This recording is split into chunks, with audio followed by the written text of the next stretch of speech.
আসসালামু আলাইকুম ওয়া রাহমাতুল্লাহি ওয়া বারাকাতুহু। আমরা বঙ্গোপসাগরের এমন একটা জায়গায় এসেছি,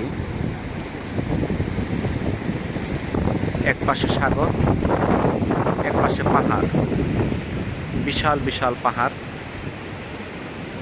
সাথে সাম্পানগুলো দাঁড়িয়ে আছে, মাছ ধরার ট্রলার, এগুলো দিয়ে মাছ ধরা হয়।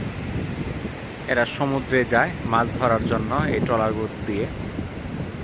প্রতিটা ট্রলারে 5 থেকে 7 জন জেলে থাকে, যারা মাছ ধরে নিয়ে আসে প্রতিদিন। তাদেরকে জিজ্ঞাসা করে জানতে পারলাম প্রতিদিন তারা প্রায় 20,000 টাকা মতো মাছ ধরে। তো ভাগ্য ভালো থাকলে 50-60 হাজার টাকারও মাছ ধরা পড়ে। তো আল্লাহর কত নিয়ামত, এক পাশে সাগর আর এক পাশে পাহাড়।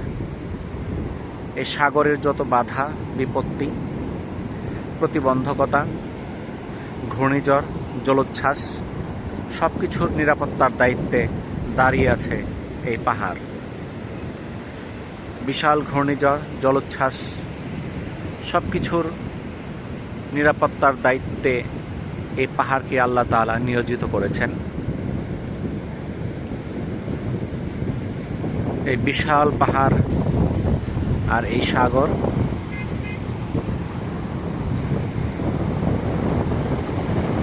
বিশাল ঢেউগুলো এদিকে আসতেছে।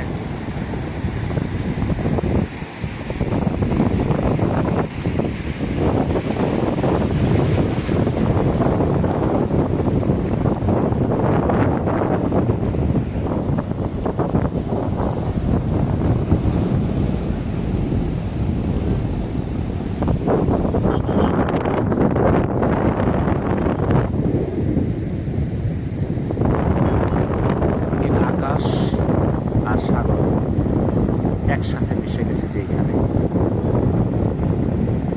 কি অসাধারণ দৃশ্য! মহান আল্লাহ তাআলার কি অপূর্ব সৃষ্টি! এক পাশে সাগর, এক পাশে পাহাড়। আল্লাহ তাআলা কত মানুষের কর্মসংস্থানের ব্যবস্থা করেছেন এই সাগর থেকে। এই সাম্পান, মাছ ধরার ট্রলার, জেলে, পর্যটক, সব মিলে এক বিশাল কর্মসংস্থানের উৎস এই সাগর। শুধু সাগর কর্মসংস্থান নয়, এখানে আছে বিশাল খাদ্যের ভাণ্ডার, প্রোটিনের উৎস, বিভিন্ন সামুদ্রিক মাছ। এই সাগরের বিস্তীর্ণ জলরাশিতে রয়েছে অসংখ্য মাছ, জীবজ প্রাণী বৈচিত্র্য এই সাগর ধারণ করে আসছে। এই সাগরের শান্তরূপ হয়তো দেখতে অনেক সুন্দর, কিন্তু যখন এই সাগর উত্তাল হয়ে যায়, অশান্ত রূপ, তখন যা মানুষের ভীতির সঞ্চার করে। মানুষ ভীত হয়ে যায়।